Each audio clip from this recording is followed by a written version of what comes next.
Leave me some space on that sofa.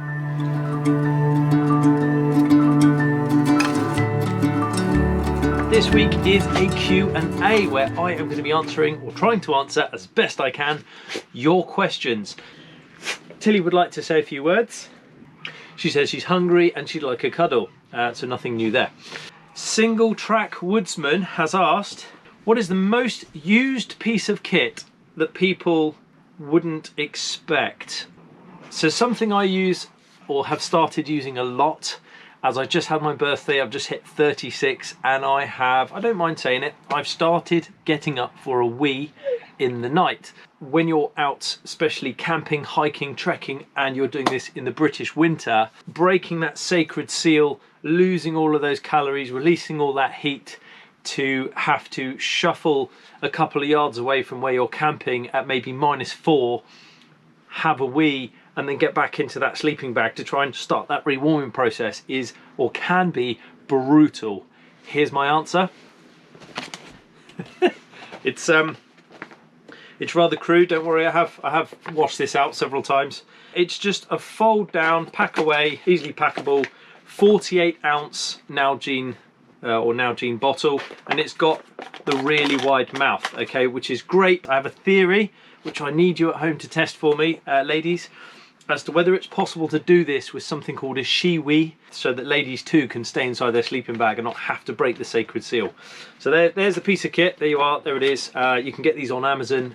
We'll stick a link in there so you can kind of see those. Someone's put Nivea for men or L'Oreal. This was in relation to my photo of me sat down. I was out leading a walk and I had my little foldable super versatile splash map. That company Splash Maps have given me this amazing little, it's so detailed, it's a 1 in 40,000 map of the area that I use here in the Chew Valley, and I just take it with me. Photo was me sat there. I think it's them being rather kind to me here. Mental well-being is all important, but worried about you're not sharing your face routine tips and tricks. Right, well here's my face routine tips and tricks in the winter. I have a little go at pushing out a bit of the beard. Helps keep my face jacket, for some of you Alaskans out there who know what I'm talking about. This isn't a particularly rich, illustrious one just yet. This will come off in the next month or so, and the rest of the year I'll be clean shaven. That said, if I'm in the field, will shave the night before, so that my body has time to push out those essential oils that protect my skin, rather than shaving first thing in the morning. Moisturizer wise, I think it's pretty much, for me and my skin type, whatever is to hand. I've used hand cream for my face and my hands. Makes no odds to me. Gary Wheely says, is a parang needed in the UK? Tilly, do you know the answer to this one? I've got a couple of various types to take a look at, and we'll see what constitutes a parang. So you've got something like this, which is pretty much a small sword, wooden handle, couple of rivets, one large piece of sheet steel with a bit of an edge to it, and it curls over at the end. This one is made by a company called Anglo Arms. This is also sat in my box. Let me see if I can undo this without chopping myself. Okay, that has barely seen any use and was sent in by somebody. Okay, this is the Anglo Arms Bush Cutter. You can have a look at this thing, it looks pretty mean. Totally different sort of design. Now, when we think about these kind of tools, guys, we think about the jungle generally. And that's because in the jungle you have more layers of vegetation. When we think about what makes up a woodland, okay, you've kind of got shrub and herb layer of the first couple, then you might have your understory, which is kind of your smaller canopy, and then you get the big canopy, which are going to be your ash, your oak. Some hazel can get up there a little bit more, but yeah, generally larger canopy. Oak would be the prime example from my mind. Now, what you tend to get in places like the jungle, in places light is struggling to even hit the forest floor, the shrub and herb layer is so much higher in the jungle, and then you've got like maybe 2 layers of understory, and then you've got your canopy on top of that, and you literally need something like one of these to hack and slash your way through. Now, another very popular model which kind of starts to bridge the gap between this and this, and maybe something more applicable for bushcraft, is this thing here, and I can never pronounce this, so I'm going to have a go. I think it's like Veristuka something or other. Great big rubberized grip, massive blade on there, a little hole there as well, so you could actually do something clever where you could pin that and use that from a fixed position to work from. very big knife. My immediate thinking about something like this is sort of a Duzzle butchery kind of, yeah, woodworking maybe, but that's kind of shallow there. Probably okay for splitting firewood and stuff down. If you're somebody who goes trekking in the jungle quite often, maybe not so much of a kind of a British Isles expert, but maybe somebody who's off to the jungles of Brunei or Belize on a regular basis, I don't see why you shouldn't be trying to keep up your kind of skills, you know, making traps and things like that, using a larger blade, because that has its own skill set. Using something far more akin to a small billy basic Mora here in the UK is absolutely plenty. For me, it's not needed in the UK. So this is old Navajo tricks. What's your take on multi-grind blades? Some like them, some don't, but I'm aiming for a question that hasn't been asked 100 times. I think this comes back to, essentially we're looking at 3 grinds. And what I mean by grind is when you have a knife or blade in the outdoors, it's been shaped or made or designed for an intended purpose. In the case of this blade here, this has one single edge all the way through, and then it becomes a bevel. And I would say, looking at this, that this is predominantly a Scandinavian grind, meaning it's one single grind of probably around 74 degrees inclusive the whole way round the blade, which gives you good uniformity. With a thick blade, it enables you to split open firewood and bust open wood grain, but it also allows for fine carving techniques. You can skin and you can gut accurately with something like this, depending on whether it comes to a spear point, whether it's quite even both sides, or maybe a clipped point. Here this is pretty much very straight all the way along the top. These little Moras generally have a clipped point where the nose, it comes along the spine and then it drops away. This means you can be very accurate when you're laying out craft work, maybe cutting bark into strips to make baskets and things like that. That's the beauty of the Scandi grind, is it's a bit of an all-rounder. The other grind we tend to see is that you would generally find on an axe. Check out my videos on axe care and maintenance, guys. You'll see this one is due another upgrade and a bit of love. Have a look down the end here and you will see that actually it's a large piece of steel that's been shaped, and then it comes around and arrives at a point, but it's curved on its way round. Its intended purpose is to come down at speed and bust open wood grain. It's an axe. When you start to see carving axes, you'll see that they have a shallower bevel because they're much more intended for fine carving, fine motion, and removing material much more accurately. Now, what Navajo Tricks is getting at here is the third type I'm going to talk about, which is the hollow ground.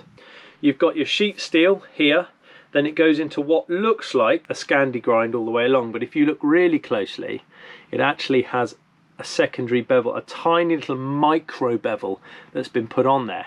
Now, where this has a fall down point is when I come to sharpen it on a small simple stone in the woods and lay it flat, that edge isn't making good contact all the way along that single flat bevel because it's actually got a tiny micro bevel on the end. So it means I have to hold it at some weird obscure angle, or it means I have to capture the blade and use something like a puck. You can have issues with inaccuracy there. It's good for fine work. You'll often find it on those kind of Rambo style Bowie tip knives. So this is exactly a perfect example.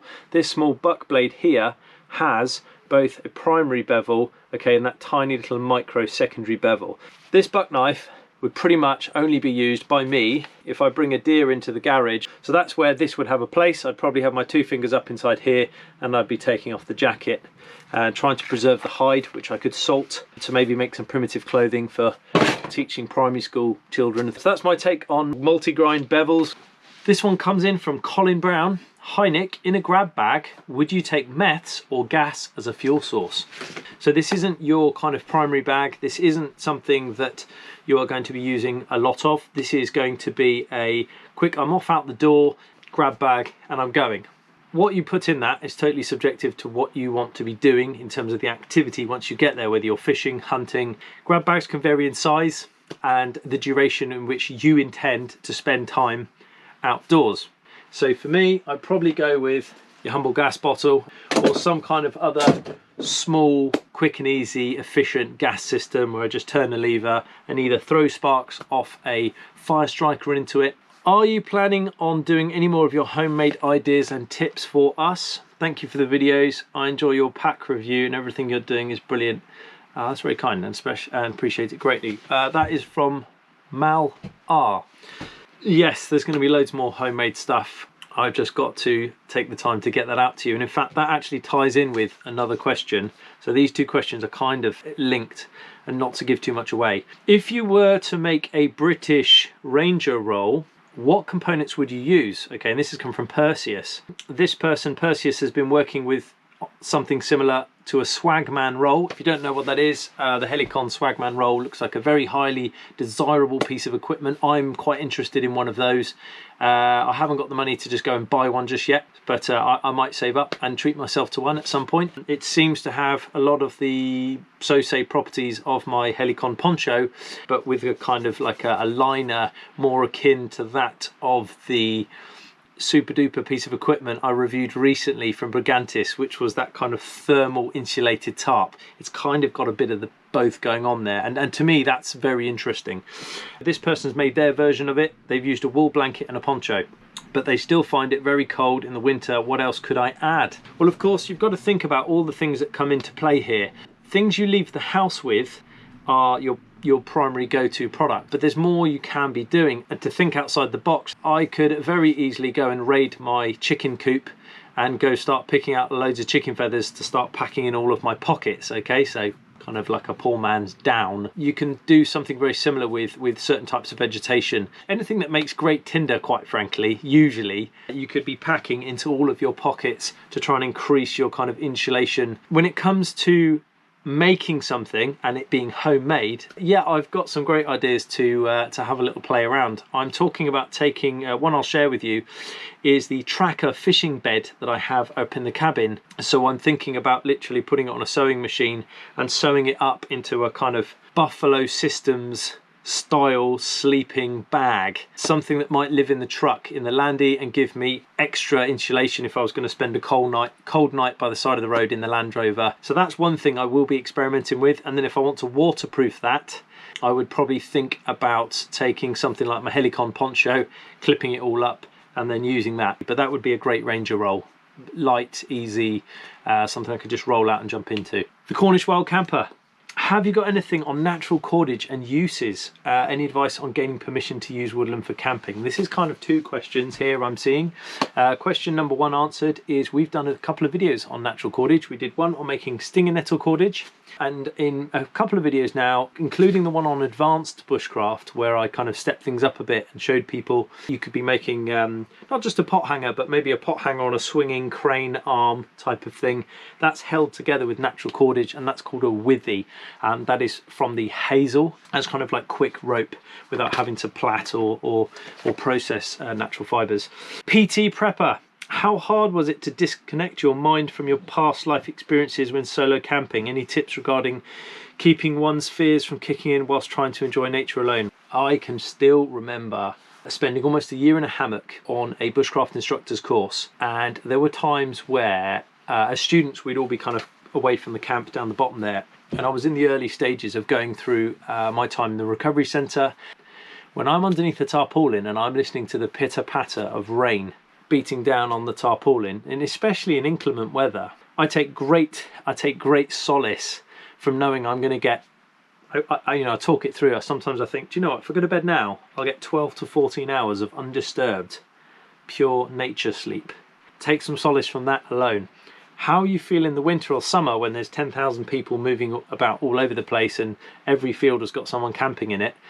Just small steps and small steady exposure to the outdoors on a constant basis and build up that kind of resilience. The more times you do it and the more times you successfully have a great experience, even sometimes when you get it slightly wrong and burn your finger and whatever else happened and you spilled your coffee on the final morning and blah blah blah, the more you kind of build that up, the better it's going to be, and the more you're convincing, okay, that part of your brain which has been exposed perhaps to a situation which you could not control.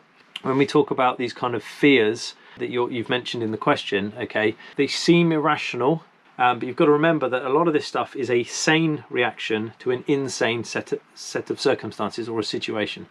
The more I can prove to myself that I can sit with my back to the door in a cafe, the more I can spend time sleeping under a tarpaulin in the outdoors, especially when it's bad weather. You'll find me camping, or you'll find me out there, because I know I'm going to get that peace and solace. Strange, I know, but there we go.